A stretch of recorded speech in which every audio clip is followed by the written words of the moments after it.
ఈరోజు ఇక్కడ గాలి మంచిదే, నేల మంచిదే, కానీ ఇక్కడ నాయకులు ఎవరినైతే మనం ఎన్నుకున్నామో వాళ్ళు ఎట్లాంటి వాళ్ళు కూడా ఒక్కసారి మీరు ఆలోచించాలి. ఈ జిల్లా నుంచే స్పీకర్ గారు ఉన్నారు, ఇదే జిల్లా నుంచి ముఖ్యమంత్రి గారు కూడా ఈరోజు ప్రాతినిధ్యం వహిస్తున్నారు. నేను మిమ్మల్ని అందరినీ ఆలోచించమని కోరేది ఒకటే. 2023 నవంబర్ మాసంలో నేను ఇదే వికారాబాద్కి వచ్చిన. ఆనంద్ గారు ఆ రోజు పెద్ద మీటింగ్ పెడితే అందరినీ ఉద్దేశించి ఆ రోజు కూడా మిమ్మల్ని అభ్యర్థించిన. పెద్దలు కేసీఆర్ గారు కూడా వచ్చి మీ అందరికీ చెప్పిండు, అయ్యా ఓటేసే ముందు ఆలోచించండి, మోసపోతే గోసపడతాం, ఆగమైతం, దయచేసి ఆలోచించి ఓటేయండి అని కేసీఆర్ గారు ఒక్కొక్క రైతన్నకు, ఒక్కొక్క ఆడబిడ్డకు కాంగ్రెస్ మాయ మాటలు నమ్మకండి అని ఒక్కొక్కరికి చెప్పిండు. విన్నోళ్ళు విన్నరు, విననోళ్ళు వినలేదు. ఏమైంది? వికారాబాద్లో 12,000 ఓట్ల మెజారిటీతోని కాంగ్రెస్ గెలిచింది, బీఆర్ఎస్ ఓడింది.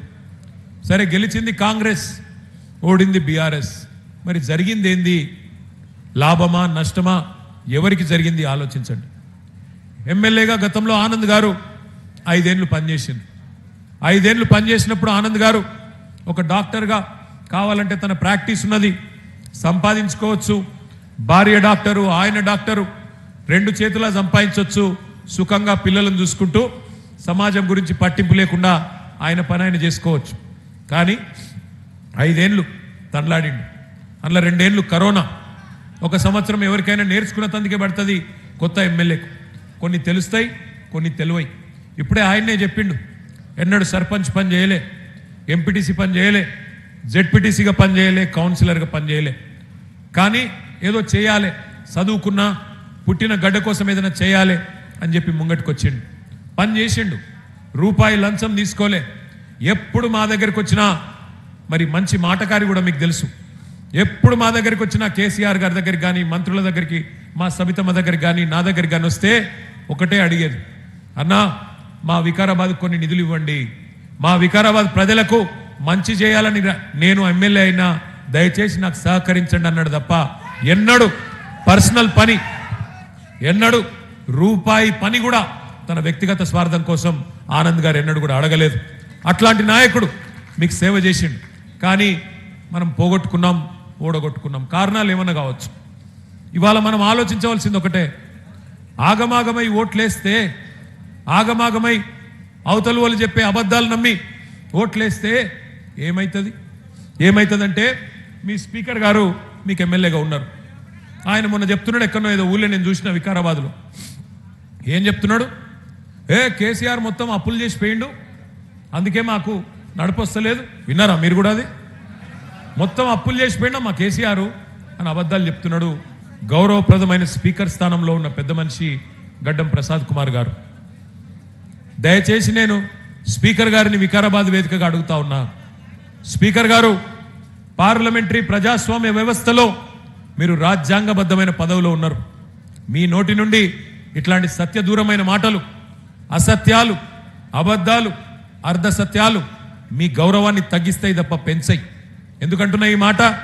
మీరేమో శాసనసభలో స్పీకర్గా ఉన్నారు, నిండు పార్లమెంటులో కేంద్ర ప్రభుత్వం చెప్పింది, ఆర్బీఐ లెక్కలు తీసుకొని, రిజర్వ్ బ్యాంక్ ఆఫ్ ఇండియా దగ్గర, కాగ్ దగ్గర లెక్కలు తీసుకొని, ఇట్లనే మీలాగనే అనుమానం వచ్చి ఒక భారతీయ జనతా పార్టీ పార్లమెంట్ సభ్యుడు ఆయన అడిగిండు పార్లమెంట్లో కేంద్ర ప్రభుత్వాన్ని, తెలంగాణలో కేసీఆర్ చేసిన అప్పు ఎంత, కేసీఆర్ ప్రభుత్వం చేసిన అప్పు ఎంత అని చెప్పి ఒక బీజేపీ ఎంపీ అడిగిండు.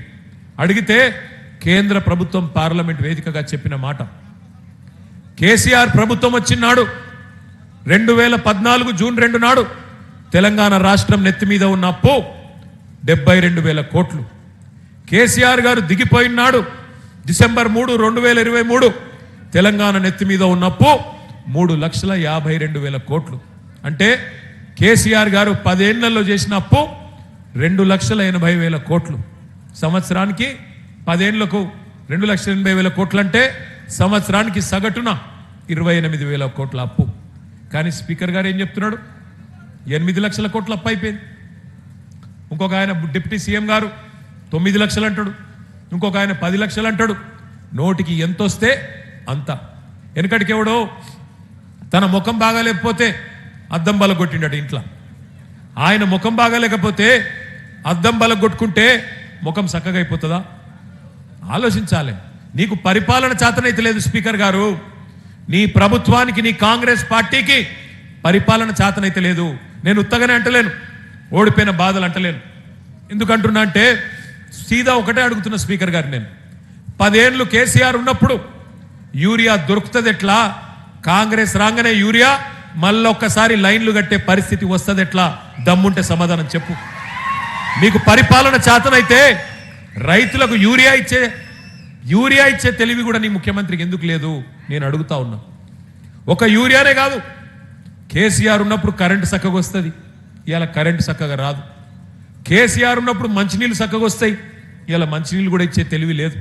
కేసీఆర్ ఉన్నప్పుడు టైంకు రైతు బంధు పడుతుంది, ఇవాళ రేవంత్ రెడ్డి వచ్చినాక రైతు బంధు కూడా దిక్కు లేదు. ఆ రోజు ఏమన్నారు, ఎన్నెన్ని డైలాగులు కొట్టిన రైతులకు ఒక్కసారి యాద్ చేసుకోండి. మర్చిపోతే మీకు చూపెడదామని తెచ్చిన వీడియోలు ఒక్కసారి ఆ వీడియోలు చూపెట్టమ్మా. జరగండి, మీ స్క్రీన్ కట్టం జరగండి.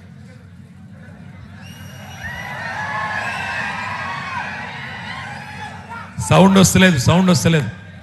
మళ్ళా పెట్టవా? సౌండ్ వస్తలేదు. వాళ్ళ ముఖాలేం చూస్తాం కానీ సౌండ్ పెట్టు.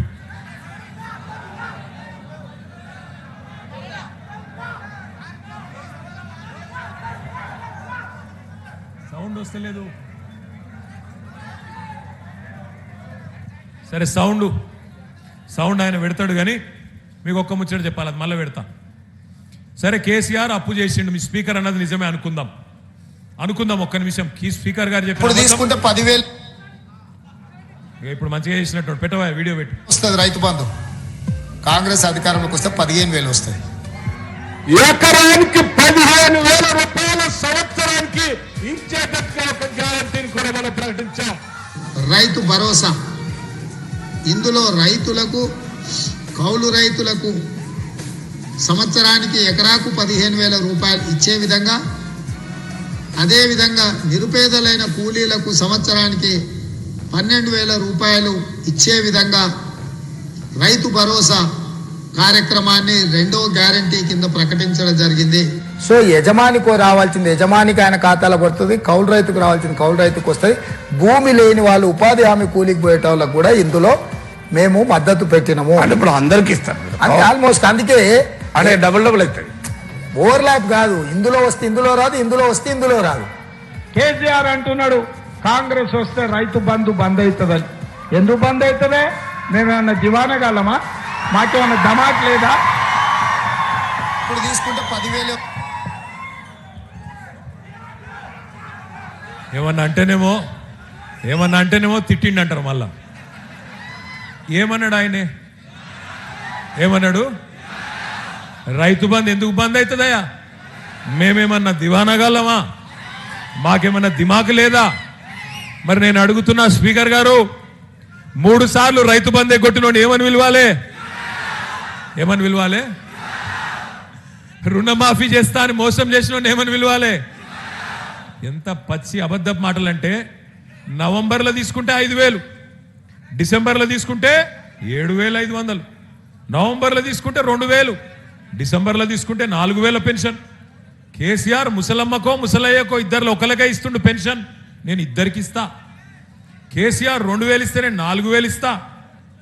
కౌలు రైతులకు కూడా రైతు బంధు ఇస్తా. పడ్డదా ఒక్క కౌలు రైతుకు? రైతు బంధు పడుతుందా అసలు? రైతు కూలీలకు 12,000 ఇస్తా. పడ్డదా?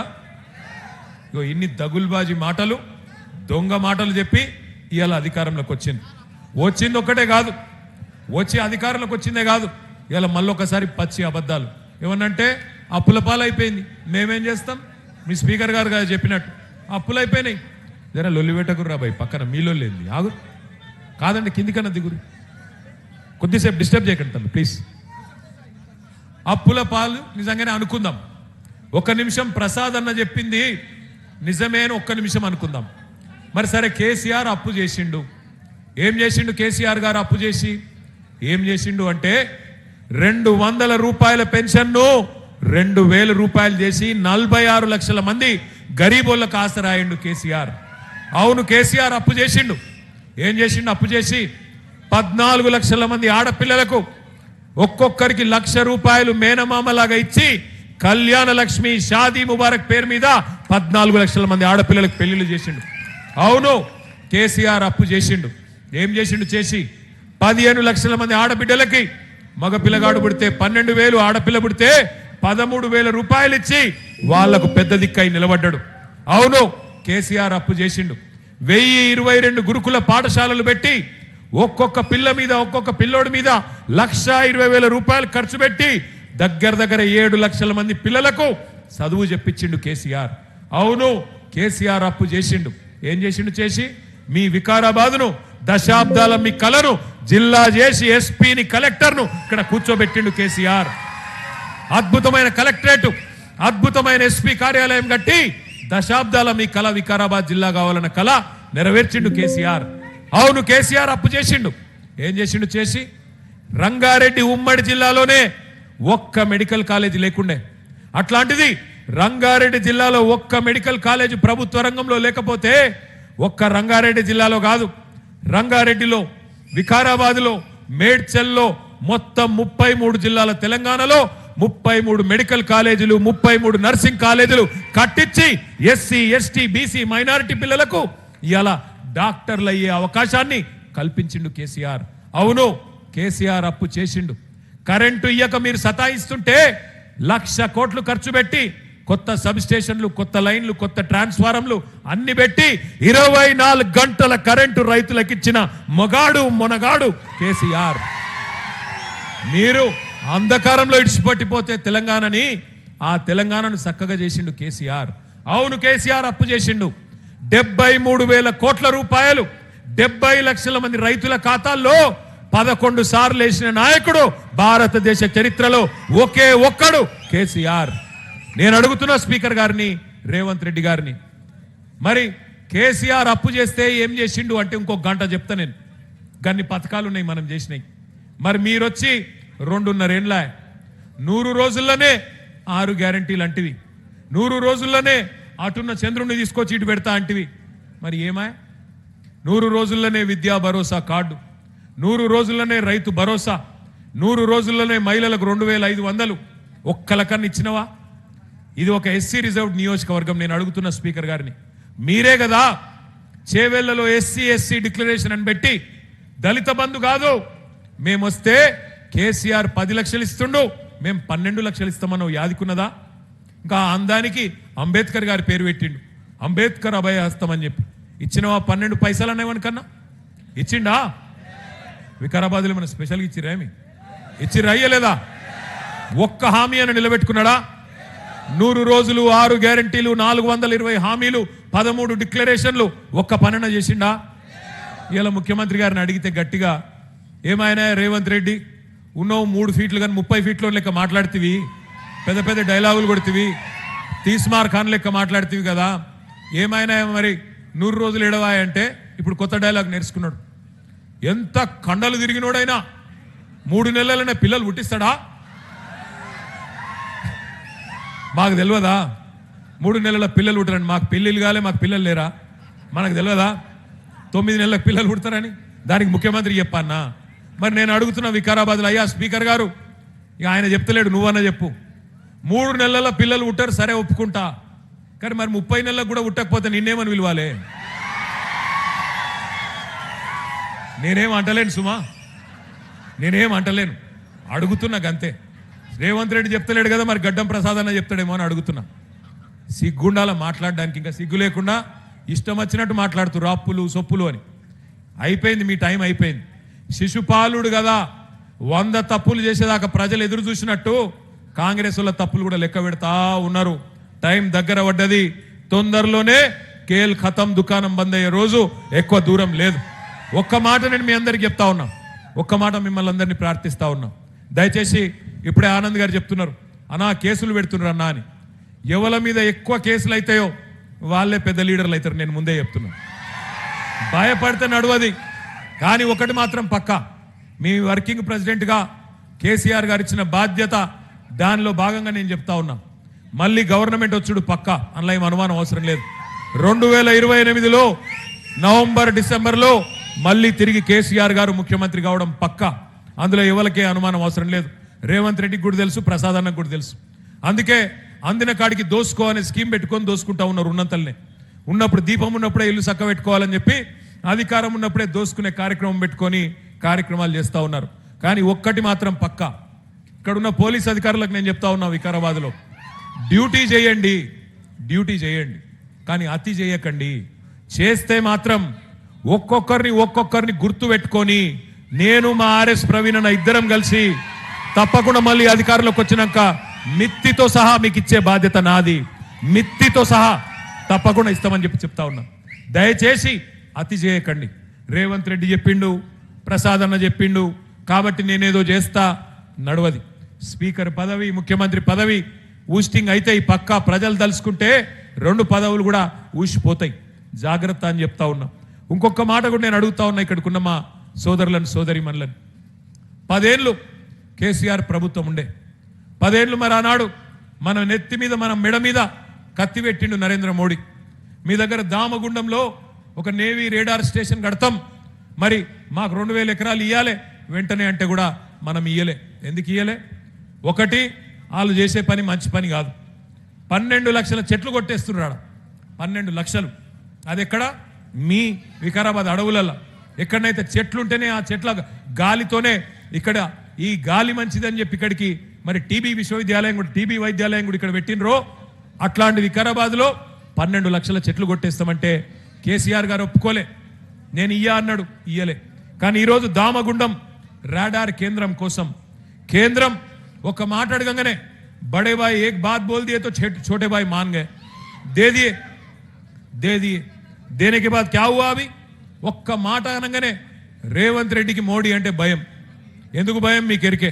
ఏమైనా గట్టిగా అంటే ఆయన తీసుకుపోయి లోపలేస్తాడు, బెయిల్ మీద ఉన్నాడు, బెయిల్ క్యాన్సిల్ అవుతుంది అని భయం ఆయన భయం. ఆయన పుసుకున్న మొత్తం 2000 ఎకరాలు అప్పజెప్పి 2900 ఎకరాలు అలా లక్షల చెట్లు కొట్టేస్తున్నారు. ఇక్కడి పర్యావరణ ప్రేమికులు, ఇక్కడ ఉండే స్థానిక నాయకులు మరి వాళ్ళంతా కూడా కొట్లాడుతూ ఉన్నారు, చెప్తా ఉన్నారు, అయ్యా ఇది మంచి పని కాదు, భవిష్యత్ తరాలకు నష్టమవుతుందంటే వినిపించుకుంటోడు లేడు. మూసీ ప్రక్షాళన చేస్తాడట, మూసీని బాగు చేస్తా అంటోడు. మూసీ పుట్టిన కాడ, మూసీ జన్మస్థలంలో 12 లక్షల చెట్లు కొట్టేస్తాడు ఎవడన్నా తెలివి ఉన్నోడు? భవిష్యత్ తరాల మీద ఆలోచన ఉన్నోడు చేసే పనేనా? ఆలోచించండి. నది పుట్టిన కాడ మూసీని ఇక్కడ సంపేసి కిందికి పోయి సుందరీకరిస్తా అంటే అది కమిషన్ల కోసం మాత్రమే అన్న విషయం మనకు తెలియదా? ఆలోచించండి. ఇంకొక మాట కూడా నేను అంటా ఉన్నా, ఇందులో పాపం ఒక్క కాంగ్రెస్దే కాదు, బీజేపీది కూడా ఉన్నది. బీజేపీ కాంగ్రెస్ ఇద్దరు కలిసి ఇవాళ మూసీకి ఉరివేసే ప్రయత్నం, మీ వికారాబాద్ అడవులకు ఉరేసే ప్రయత్నం చేస్తూ ఉన్నారు. తప్పకుండా ఈ విషయం కూడా మీరు ఆలోచించాలని చెప్పి నేను కోరుతా ఉన్నా. ఒకటా రెండా ఎన్ని పనులు చేసిండు కేసీఆర్ గారు మీ వికారాబాద్కి? ఒక కొత్త collectorate, SP office, medical college, Ayush ఆసుపత్రి, గిరిజన భవన్ ఇవన్నీ కట్టుకున్నాం. ఎప్పుడే ఆనందన చెప్పినట్టు 93 కోట్ల రూపాయలతో ఆనాడు 2023లోనే నన్నే పిలిచిండు, నేను సబితమ్మ వచ్చినాం. ఇక్కడ ఆరోగ్యకి కూడా శంకుస్థాపన చేసినాం. అట్లాగే మీకు తెలుసు మీ ప్రాంతానికి చేవెళ్ళకు కానీ, పరిగికి కానీ, తాండూరు కానీ, వికారాబాద్ కానీ ఈ ప్రాంత రైతాంగానికి నీళ్ళిచ్చేదానికి కోట్పల్లి మండలంలో దాదాపు 12,000 ఎకరాలకు, బంట్వారంలో 6,000 ఎకరాలకు, దరూరులో 22,000 ఎకరాలకు, మరపల్లిలో 30,000 ఎకరాలకు, మోమిన్పేటలో 18,000 ఎకరాలకు, వికారాబాద్ మండలంలో సుమారు 10,000 ఎకరాలకు మరి నీళ్ళిచ్చే అద్భుతమైన ప్రాజెక్టు పాలమూరు రంగారెడ్డి ఎత్తిపోతల పథకం. దాన్ని మనం కడుతుంటే దానికి ఖిలాఫ్ కేసులేసిందే కాంగ్రెస్ వాళ్ళు. ఇదే రేవంత్ రెడ్డి, ఇదే కాంగ్రెస్ పార్టీ కేసులేసి ఆపే ప్రయత్నం చేసింది. అయినా 90% పూర్తి చేసినాం. 30,000 కోట్ల ప్రాజెక్టులో 27,000 కోట్ల పని పూర్తి చేసినాం. పూర్తి చేసి మరొక పంపు కూడా చాలు చేసినాం. రేవంత్ రెడ్డి గారి ప్రభుత్వం చేయాల్సిందల్లా ఒకటే, రిజర్వాయర్లు మనమే కట్టినాం. ఉద్దండాపూర్ రిజర్వాయర్ ఎక్కడి నుంచి అయితే మీకు నీళ్లు రావాలో ఆ రిజర్వాయర్ కూడా పూర్తయింది. నార్లాపూర్, వట్టెం, కరివెన, అట్లాగే ఉద్దండాపూర్ అన్ని రిజర్వాయర్లు పూర్తయినాయి. అక్కడ పంపులన్నీ చాలైతే ఉద్దండాపూర్కు నీళ్ళు వస్తే ఉద్దండాపూర్ నుంచి కాలువల ద్వారా రంగారెడ్డి జిల్లాకు నీళ్లు రావాలా. 2.5 సంవత్సరాలైంది. 90% పూర్తయిన ప్రాజెక్టును పండుకోబెట్టిండ్రు, పక్కన పెట్టేసిండ్రు. వాళ్ళ బాధల్లా ఒకటే, పాలమూరు రంగారెడ్డి జల్దీ పూర్తి చేస్తే కేసీఆర్ని యాద్ చేసుకుంటారు వికారాబాద్లో. అందుకే వాటిని పక్కకు పెట్టేసిండ్రు. ఇక స్పీకర్ గారి గురించి అయితే నేను చెప్పాల్సిన అవసరం లేదు. ఆయన ధృతరాష్ట్రుడు అయిపోయింది మీ స్పీకర్ గారు. దుర్యోధనుడు రేవంత్ రెడ్డి గారు చేసే దుర్మార్గాలు కనబడతలేవు ఆయన. పుత్ర ప్రేమలో కళ్ళని మూసుకుపోయినాయి. ఎమ్మెల్యేలు మన పార్టీ వాళ్ళు 10 మంది పార్టీలు మారిండ్రు. అందులో ఒక ఆయన అయితే పోయి మళ్ళీ కాంగ్రెస్ పార్టీ బీఫామ్ మీద పార్లమెంట్ కూడా పోటీ చేసిండు. కానీ స్పీకర్ గారికి ఏం కనబడతలేవట. వాళ్ళు కాంగ్రెస్ కండువాలు వేసుకున్నది కనబడతలేదు, జై కాంగ్రెస్ అన్నది కనబడతలేదు, వాళ్ళు చేయి గుర్తుకు ప్రచారం చేసింది కనబడతలేదు, ఏది కనబడతలేదు అంటే స్పీకర్ గారికి. అట్లాగే మీ వికారాబాద్ రోడ్ల మీద ఉండే పొక్కలు కూడా కనబడతలేవు పాపం.